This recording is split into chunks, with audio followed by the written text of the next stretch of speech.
aerial footage in the last week. A bird's eye view of mapping the Timpanogos, the Cascade Ridgeline, and the Central Wasatch to gain an eye on what has the old pre-existing snow that may be unstable when we see significant storms, and that terrain which may be more stable, all things equal. Hey, it's Drew Hardesty with Utah Avalanche Center. We're in the upper reaches of the Cottonwoods here. We're looking at some old snow that came primarily from the third week in September with just a few inches here and there in October. We're seeing anywhere from 6 to 12 inches, which is primarily on the due north and northeast facing slopes.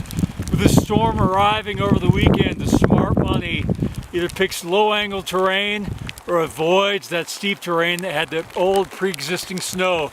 If you just look here, you'll see this old weak faceted snow that's both at the base of the snowpack and above this temperature crust that formed in the last couple of weeks.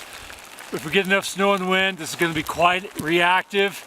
Again, the smart money stays on low angled terrain or avoids the due north and northeast facing slopes. Just remember that none of the mountain resorts are yet open for the season. You have to treat this terrain as if it's completely backcountry terrain. They haven't done any mitigation. Avalanches are still possible to be triggered by the recreating public.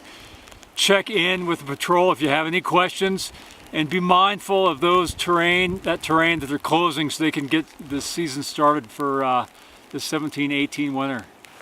Remember, just because it's early season, if there's enough snow to ride, there's enough snow to avalanche. Every year we see close calls, accidents, and even fatalities in the early season.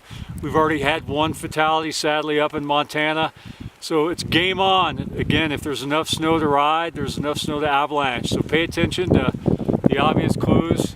It could be, once again, avalanche season right off the bat.